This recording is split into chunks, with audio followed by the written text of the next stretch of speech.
Opposition جماعتوں کی جانب سے وزیر اعظم عمران خان کے خلاف تحریک عدم اعتماد لانے کے اعلان کے بعد آئی ایس آئی سربراہ اور موجودہ کور کمانڈر لیفٹیننٹ جنرل فیض حمید ایک مرتبہ پھر مسلم لیگ نون کے ریڈار پر آ گئے اور بالواسطہ یہ الزام عائد کیا گیا ہے کہ وہ نواز لیگ کے اراکین قومی اسمبلی پر کپتان کے خلاف ووٹ نہ ڈالنے کے لیے دباؤ ڈال رہے ہیں۔ مسلم لیگ نون کی ترجمان مریم اورنگزیب نے ایک بیان میں کہا ہے کہ تحریک عدم اعتماد ہر سیاسی جماعت کا آئینی اور قانونی حق ہے، لیکن اس کی راہ میں روڑے اٹکائے جا رہے ہیں اور خیبر پختونخوا سے ایک شخص ارکان اسمبلی کو دباؤ میں لانے کی کوشش کر رہا ہے۔ یاد رہے کہ سابق آئی ایس آئی سربراہ لیفٹیننٹ جنرل فیض حمید اس وقت کور کمانڈر پشاور ہیں۔ مریم اورنگزیب کا کہنا تھا کہ اراکین پارلیمان کو دباؤ میں لانے کی کوشش اس حقیقت کے باوجود جاری ہے کہ ادارے کو سیاست میں گھسیٹنے کی وجہ سے پہلے ہی اس کی ساکھ اور اس کا وقار کافی متاثر ہو چکا ہے۔ مریم اورنگزیب کا کہنا تھا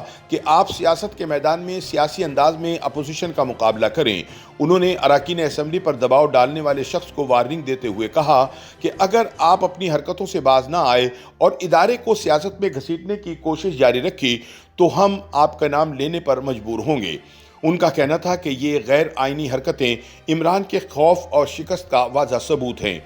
دوسری جانب حکومتی ذرائع نے مریم اورنگزیب کے الزام کی تردید کرتے ہوئے کہا ہے کہ وہ بلا وجہ اداروں کو سیاست میں گھسیٹنے کی کوشش کر رہی ہیں۔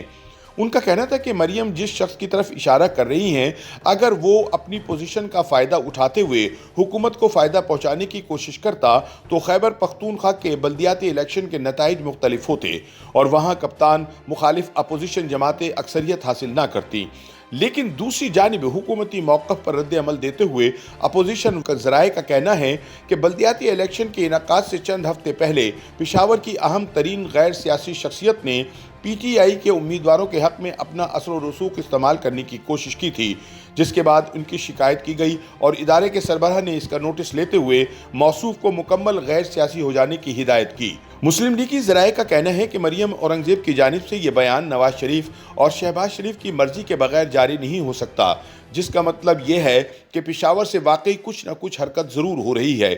یاد رہے کہ لیفٹیننٹ جنرل فیض حمید کو پاکستانی تاریخ کا سب سے زیادہ سیاسی جرنیل قرار دیا جاتا ہے، جنہیں اب بھی وزیر اعظم عمران خان کے نہایت قریب خیال کیا جاتا ہے اور یہ بھی کہا جاتا ہے کہ وہ کپتان کے اگلے آرمی چیف ہیں۔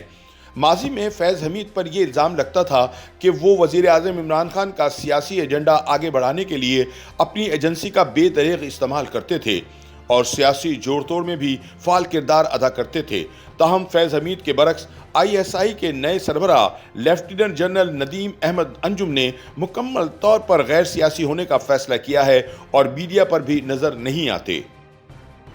YouTube پر گوگلی نیوز دیکھنے کے لیے youtube.com کی سرچ بار میں googly news T V type کریں۔ گوگلی نیوز کے پیج پر سرخ رنگ کے سبسکرپشن والے بٹن پر کلک کرنا نہ بھولیے۔ YouTube پیج پر اپلوڈ ہونے والی ویڈیوز سے باخبر رہنے کے لیے بیل آئیکن پر کلک کیجیے۔ آپ کو ہر نئی ویڈیو کے بارے میں نوٹیفیکیشن موصول ہو جائے گا۔